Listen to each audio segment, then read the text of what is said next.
अस्सलाम वालेकुम। मेरा नाम डॉक्टर ज़ीशान अहमद रज़ा है। मैं एंड्रोलॉजिस्ट और एंड्रोजोलॉजिस्ट हूँ।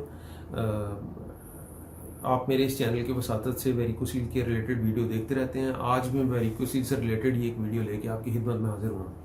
जो कॉमनस्ट क्वेश्चन पिछले काफ़ी दिनों से मुझसे पूछा गया वो ये था कि डॉक्टर साहब, ये वेरिकोसील की ट्रीटमेंट के दो तरीके हैं जो ज़्यादा मशहूर हैं। एक तो ये माइक्रोसर्जिकल वेरिकोसिलेक्टमी है और दूसरा तरीका एम्बोलाइजेशन का है, जिसकी काफ़ी ज़्यादा तशहीर की जा रही है, काफ़ी उसको कमर्शलाइज किया जा रहा है। तो आप ये वीडियो बना के बताएं कि कौन सा तरीका इसमें ज़्यादा बेहतर है। मैं इन दोनों तरीक़ों को, इन दोनों प्रोसीजर्स को जो वेरिकोसील की ट्रीटमेंट में इस्तेमाल होते हैं, इनको आपस में कंपेयर करूँगा वन बाय वन। पहले मैं इनकी टेक्निक बताऊँगा, उसके बाद मैं इसके बताऊँगा कि इनमें प्रोसीजर और बेनिफिट्स कितने हैं। तो सबसे पहले हम इसकी टेक्निक की तरफ आते हैं। जो एम्बोलाइजेशन है, इसको आमतौर पे इंटरवेंशन रेडियोलॉजिस्ट करते हैं। इंटरवेंशन रेडियोलॉजिस्ट वो होते हैं जो कि अल्ट्रासाउंड और सीटी स्कैन करते हैं।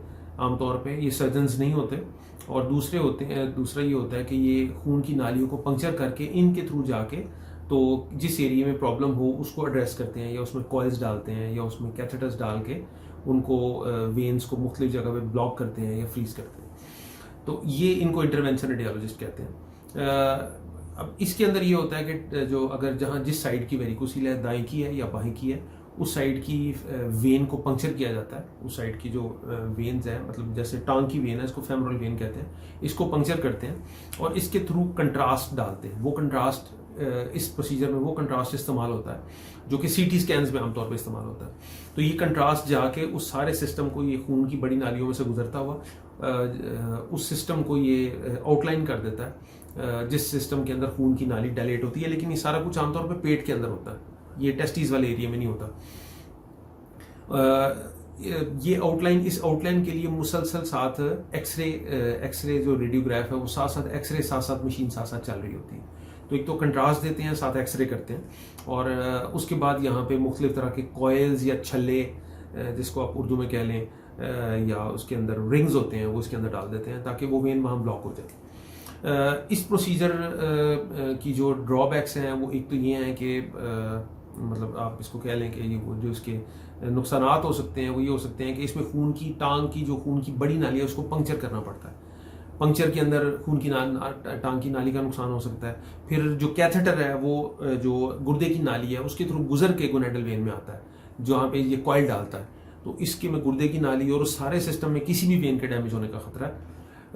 सेकेंडली जो चीज़ है वो ये है कि इसमें कंट्रास्ट देना पड़ता है। ये कंट्रास्ट वो है जो कि अपनी एलर्जीज करने के लिए बड़ा मशहूर है।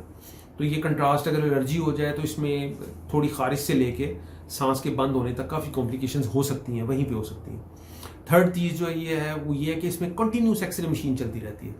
तो ये जो एक्सरे मशीन चलती रहती है उसकी पोजीशन को देखने के लिए, पहले उसकी डायलिटेशन यानी सूजन जहाँ पे वो है उसको देखने के लिए, तो वो रेडिएशन जो है वो सारी गोलियों को भी, टेस्टिस को भी लगती है, पूरी बॉडी को लगती है। तो इसमें रेडिएशन एक्सपोजर काफ़ी ज़्यादा होता है। थर्डली ये होता है कि इन केस अगर कोई कॉम्प्लिकेशन हो जाए तो रेडियोलॉजिस्ट चूँकि बेसिकली सर्जन नहीं होते, ना एंड्रोलॉजिस्ट होते हैं ना एंड्रोयूरोलॉजिस्ट होते हैं, वो बेसिकली सर्जन नहीं होते, तो उनको फिर किसी सर्जन को कॉल करनी पड़ती है और वो उस एरिए को फिर जाहिर है पेट ओपन करके जहाँ पे भी वो डैमेज हुआ है उसको रिपेयर करना पड़ता है। इसका जो पांचवा ड्रॉबैक है वो ये आता है कि हर वेरिकोसील के मरीज को ऑपरेट नहीं करना होता।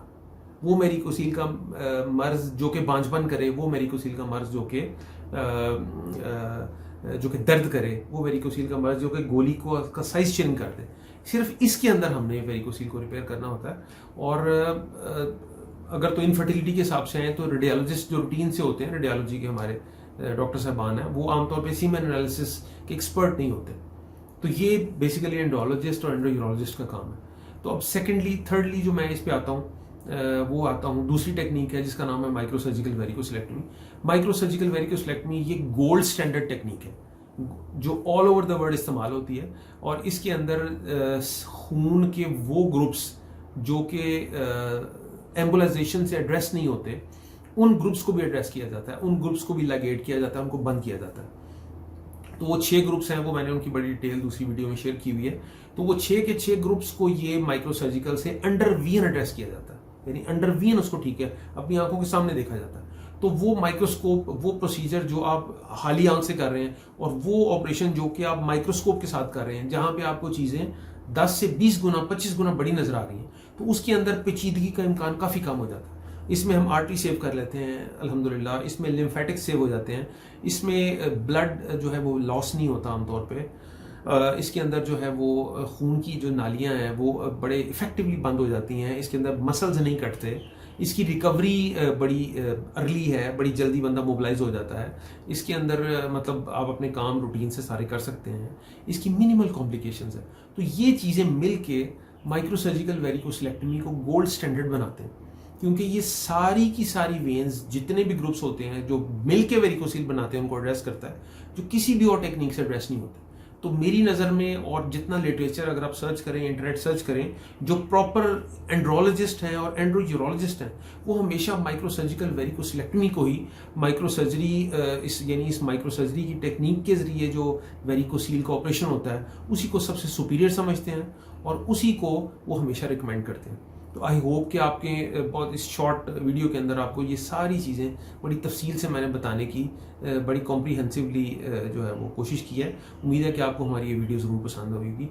नेक्स्ट वीडियो के साथ इंशाल्लाह फिर हम दोबारा आपकी खिदमत में हाजिर होंगे। बहुत शुक्रिया, थैंक यू वेरी मच। अस्सलाम।